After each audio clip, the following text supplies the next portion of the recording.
मैं 3-4 चीजें कहना चाहता हूँ। सबसे पहली चीज जो मैं आप लोगों को कहना चाहता हूँ वो ये है कि आप आज के दौर में अपने चारों तरफ की परिस्थितियों को जरूर समझ लें और अपना हौसला बनाए रखें।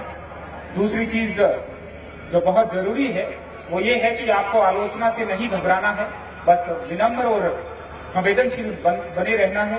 और अंतिम बात जिसकी मैं बात करूंगा वो है कि हमें किसी भी प्रकार से व्यवस्था को दोष नहीं देना है। दोस्तों, इन तीनों बातों के आधार पर मैं सिर्फ एक चीज कहना चाहता हूं कि आज हमने मंच पर जिन लोगों को पुरस्कृत किया है, या गोविंद जायसवाल बनारस से यहाँ जोधपुर में जाने जा रहे हैं और हम सुन रहे हैं, तो निश्चित तौर पर एक बात तो तय है कि उपलब्धियां ही इंसान का कद तय करती हैं। 125 करोड़ लोगों के इस देश में कौन सुबह चाय के साथ क्या खाता है, लंच में किसने क्या खाया और डिनर करके सो गया है, उस इंसान के लिए तब तक कोई पहचान नहीं है जब तक समाज के सामने वो कोई अनुकरणीय उदाहरण नहीं रखता है। अब चुनना आपको है, या तो आप बहुत लंबी गुमनामी की जिंदगी में जिए और व्यवस्था और हालातों का रोना रोते हुए आने वाले तैयारी करने वाले बच्चों को झूठी कहानियां सुनाई, और या फिर आपके पास एक तरीका है अपने आप को साबित करने का, और उसके लिए आपको तत्क्षण लगातार प्रयास करना पड़ेगा। हम कई बार सोचते हैं कि यह शहर का विद्यार्थी है, यह गांव का विद्यार्थी है, यह हिंदी माध्यम का है, यह अंग्रेजी माध्यम का है। किसी भी चीज में अंततः कोई सच्चाई नहीं है। अंतिम चीज जो केवल एक जो आपको आगे लेके जाती है वो आपका हौसला है। आपका बोलना, आपका चलना, आपका उठना, आपका देखना, उन सब के अंदर सामने वाले को लगना चाहिए कि आज जिस इंसान से मैं बात कर रहा हूं उसके अंदर एक आग है और वो एक आग सामने निकलेगी और आसमान को छूस लेगी। पर दिक्कत ये है कि ये हौसला बाजार से नहीं मिलता। अगर ये बाजार से मिलता तो निश्चित तौर पर सबको बांट दिया गया होता। इस हौसले को पैदा करना पड़ता है। आप अंडे पर हथौड़ा मारकर कभी भी चूजे का निर्माण नहीं कर सकते हैं। यह चूजा तो तभी प्रस्फुटित होगा, सामने आएगा, जब वो जीवन संचार करके स्वयं अपनी चोंच को अंदर से मारकर बाहर निकलेगा। प्रत्येक चीज सामने से आती है और इसको अंदर से उजागर करने के लिए, अंदर से लाने के लिए और व्यक्त करने के लिए बहुत जरूरी है कि आप लगातार अपने आप को ऊर्जावान बनाए रखें। आपके इस पूरे कार्यकाल में, आपकी पूरी इस तैयारी के अंदर जो 2-3 साल का समय लगता है, बहुत सारे लोग आपको ढेर सारी कहानियां सुनाएंगे। लोग कहेंगे आपको कि आज के इस दौर में कहाँ नंबर आता है हम गांव वाले लोगों को, या ये कह सकता है कि हमारा पृष्ठभूमि है वो बहुत कमजोर है, हमारे माता पिता पढ़े लिखे नहीं है। हम चेक और जैक जैसी बेकार की घटिया बातें आपके सामने रखकर वो ऐसे उदाहरण प्रस्तुत करेगा, और कमाल की बात यह है कि जैसे ही वो नकारात्मक बात करनी शुरू करेगा तो उसके साथ साथ अपनी कमियों से नाकामयाब हुए लोग भी उसका साथ देंगे और आप बहुत जल्दी उनकी बातों पे प्रभावित हो जाते हैं। मित्रों, मैं एक चीज जानता हूं, वो चीज ये है कि अगर लंका में विभीषण हो सकता है और रामायण में अयोध्या के लिहाज से अगर केकई और मंथरा हो सकते हैं, तो इन दोनों के बावजूद भी, दोनों कड़वी सच्चाइयों के बावजूद भी आप लंका को पुनीत का पर्याय और अयोध्या को पाप का पर्याय कभी नहीं कह सकते हैं। यह जिंदगी की एक बहुत बड़ी सच्चाई है। लोग दोष देते हैं कि साहब आज के जमाने में कहाँ बारी आती है, ये आरपीएससी है, ये है, वो है। अगर आप इतनी सारी बातें करते हैं तो निश्चित तौर पर उस श्याम सुंदर को, जो ईश्वर की हमारे देखने वाली जो दृष्टि है उससे मरहूम है, निश्चित तौर पर उसका कभी नंबर नहीं आता। ये बनारस का लड़का जिसकी डॉक्यूमेंट्री हमने देखी है, यह कोई माथे पर लिखवा कर नहीं लाया था कि मैं कामयाब हो जाऊंगा। कामयाब होने के लिए लगातार इस बात पर यकीन करना पड़ता है कि आंखें शहरी के लग जाएं चाहे ग्रामीण के लग जाएं, पढ़े लिखे व्यक्ति के लगे चाहे अनपढ़ के लगे, जब ये आंखें खुलती हैं तो आसमान एक जैसा दिखती है, और इस देखे गए एक जैसे आसमान को छूने के लिए आपको कोशिश करनी पड़ती है। पानी और पसीने में बड़ा अंतर होता है, पत्थर और नगीने में भी बड़ा अंतर होता है। मुर्दा घड़ियों की तरह सांस लेने वालों, सांस लेने में और जीने में बड़ा अंतर होता है। मैं सभी साथियों को एक चीज कहना चाहता हूं कि जब आप इस रास्ते पे चलेंगे, बहुत से लोग आपकी आलोचना करेंगे और हम में से ज्यादातर लोग उन चीजों से प्रभावित हो जाते हैं। पर इस चीज का ध्यान रखिएगा कि लोगों के पास फुर्सत नहीं है। वो एक बार कहेंगे, वो आपको पहेलियों में उलझाएंगे और अपने काम लग जाएंगे। अगर आप उनकी पहेलियों के चक्कर में आ गए तो याद रखना 10-15 सालों के बाद आप मोहल्ले में पढ़ने वाले बच्चों को संदूक के अंदर कुछ कपड़े हटाकर एक रंगीन सी फाइल निकालकर कुछ प्रमाण पत्र दिखाएंगे और मलाल करेंगे जिंदगी में कि अगर आपने कभी उस वक्त अगर अच्छी मेहनत की होती तो निश्चित तौर पर कामयाब हो गए होते। ये मलाल बहुत दुख देता है। इस वक्त को मत जाने दीजिएगा और लगातार कोशिश कीजिएगा। कहीं कुछ नहीं लिखा हुआ है कि निश्चित तौर पे सिलेक्शन के लिए 10 मंजिला स्कूलों में पढ़ना, या जिनके घर के आगे 5 कारें खड़ी होंगी उनके लिए, या जिनके माँ बाप बहुत उच्च स्तरीय नौकरी पर लगे होंगे केवल वही बच्चे सिलेक्ट होते हैं। ऐसा कहीं नहीं है। सिर्फ एक चीज आपको ले जाती है, वो है आपके अंदर का जुनून। और इस जुनून को बनाए रखिएगा, इसको लगातार अपने अंदर संजोए रखिएगा और इसके लिए आपको अपने आसपास के माहौल को समझना है, उसको देखना है। आज इस दौर में हम जी रहे हैं, आप चांद पर पहले कौन पहुंचा इसको सामान्य ज्ञान की किताबें बता सकती हैं। दुनिया का पहला चक्कर कौन काटा ये चर्चा का विषय हो सकता है। इसके साथ साथ माउंट एवरेस्ट पर पहले कौन पहुंचा ये जाना जा सकता है, पर पहले के बाद 27वें, 28वें, 35वें, 45वें, 77वें उनके लिए फुर्सत नहीं है। आप अगर अपने आप को साबित करना चाहते हैं तो निश्चित तौर पर आपको अपने आप को झोंकना पड़ेगा। उम्र के जिस दौर में आप हैं, इस दौर में आपके पास 2 ही रास्ते हैं।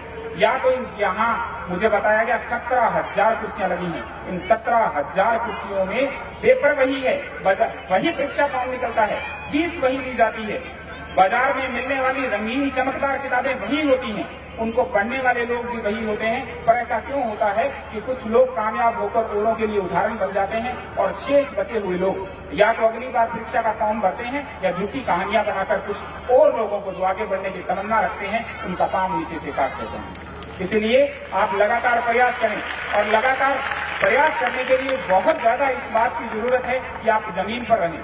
अगर आप लोगों को पढ़ाने वाले निर्मल सर अगर इस बात को कह सकते हैं कि मैं डाटा को डाटास बोलता था और उनको लगता है कि इतना बोलने से उनकी गरिमा में कहीं कोई कमी नहीं आती है, तो निश्चित तौर पर आप मान के चलिए कि निर्मल रहना, नाम ही निर्मल है, निर्मल रहना बहुत जरूरी है। हम 55-60 साल की उम्र में स्प्लिट पर्सनैलिटी के बोझ से दब जाएंगे। इसलिए जैसे अंदर से हैं वैसे बाहर से रहें। अगर नहीं पता है तो साफ बताएंगे कि ये चीज मैं नहीं जानता हूँ। आईएएस की परीक्षा करने के बाद इस रोड पर लगने वाली चमकने वाली लाइट का नाम मुझे बाद में एक जीप चालक से पता लगा, लेकिन इसको मैं आप लोगों को बता दूंगा तो निश्चित तौर पे मेरी महीने के अंत में बनने वाली तनख्वाह में से 1.5 रुपए की या 2 रुपए की कटौती नहीं कर सकता है कोई। ये मेरे अंदर की बात है, इसलिए मैंने आपको बताई है। बस एक चीज ध्यान रखिएगा, हम सारे जमीन पर खड़े रहें और जमीन पर खड़े रहकर तैयारी करें। ये उड़ती हुई पतंगे बहुत अच्छी लगती हैं, पर कमाल की बात यह है कि ये उड़ती हुई पतंगे उड़कर जितना ऊंचा जाती हैं फिर इनके नसीब में 2 बातें लिख दी जाती हैं, या तो ये पतंगे कटकर नीचे आएंगी और या लुटकर नीचे आएंगी। मुझे नहीं लगता कि किसी की जिंदगी में कटकर नीचे आना और लुटकर नीचे आना अच्छा होता है। इसलिए हम लगातार काम करते रहेंगे, लगातार अच्छा सोचेंगे और अच्छे लोगों के साथ कोशिश करेंगे कि हम इस परीक्षा को पास कर लें। एक बाप के लिए उसकी बेटी की शादी से बढ़कर कोई भी और चीज महत्वपूर्ण नहीं होती। वो 2 साल पहले प्लानिंग करता है, वो सोचता है कि कहीं भी कमी नहीं आने दूंगा। शादी हो रही होती है, पंडित फेरे कर रहा है, इस बीच पंडित कोई चीज मांगता है और बाप कहता है अरे वो तो लाना भूल गए हैं।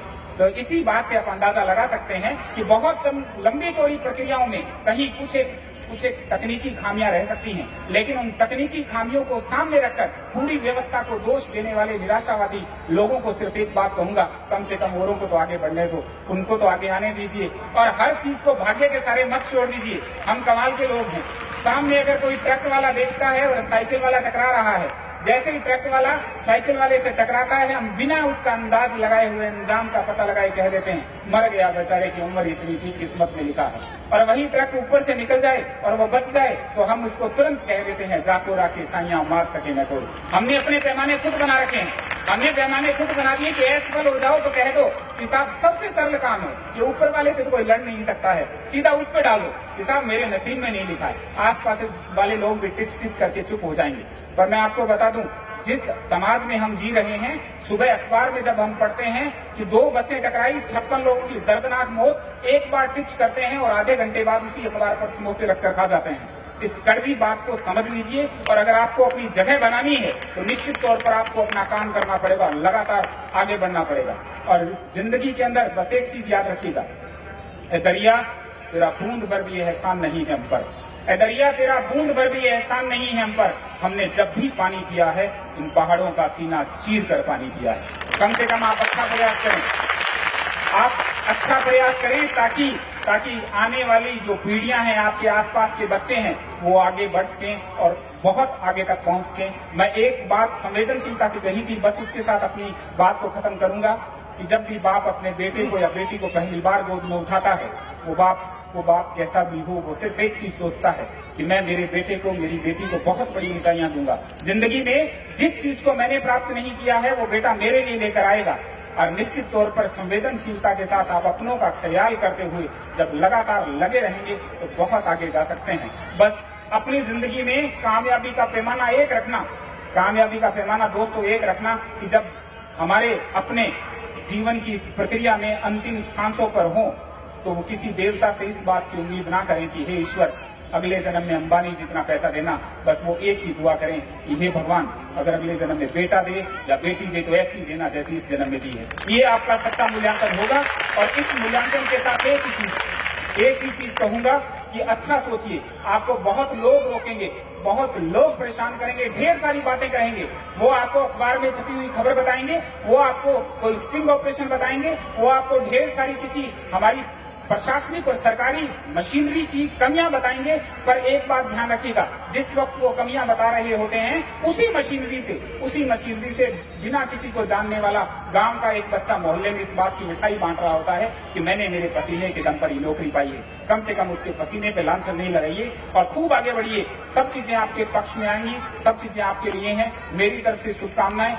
और ये जो परिवार है उत्कर्ष परिवार, इसके जो संस्थापक, विचारक और आप लोगों के मोटिवेटर, मेरे मोटिवेटर निश्चित तौर पर निर्मल जी, बस उनके लिए अपनी बात कहते हुए समाप्त करूंगा कि निर्मल जी ने निश्चित तौर पर आप सभी लोगों के लिए बहुत प्रेरणादायी माहौल दिया है। आप नाम के अनुरूप काम करते हैं और आपके इस 13वें स्थापना अवसर पर 13 का अंक, जो अंकीय ख्याल ज्यादा रखते हैं, कृपया वो समझ लें कि आज की भीड़ इस मैदान में पूरी नहीं आ रही है और लोग 13 के बारे में क्या सोचते हैं। इसलिए 13 और ये बाकी सब चीजें, इन पे यकीन नहीं करें। सिर्फ एक चीज पे यकीन करें कि जब आंख बंद हो और आप एक दिन कामयाब होकर लौटें और अपने पिता के सीने से लगें, अपनी माँ की जो आशीर्वाद, लाड़ प्यार मिला है, उस माँ के चरण छुएं, तो अपनों की आंख से निकलने वाला एक आंसू निश्चित तौर पर दुनिया के हजारों प्रमाण पत्रों से बड़ा होगा और उस खुशी को कोई बयान नहीं कर सकता है।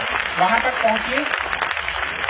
खत्म मेरी अंतिम बात के साथ कि कुछ लोग वक्त के सांचों में ढल जाते हैं, कुछ लोग वक्त के सांचों में ढल जाते हैं और कुछ लोग वक्त के सांचों को बदल जाते हैं। माना कि वक्त माफ नहीं करता किसी को, पर क्या कर लोगे उनका जो वक्त से आगे निकल जाते हैं। ढेर सारी शुभकामनाएं।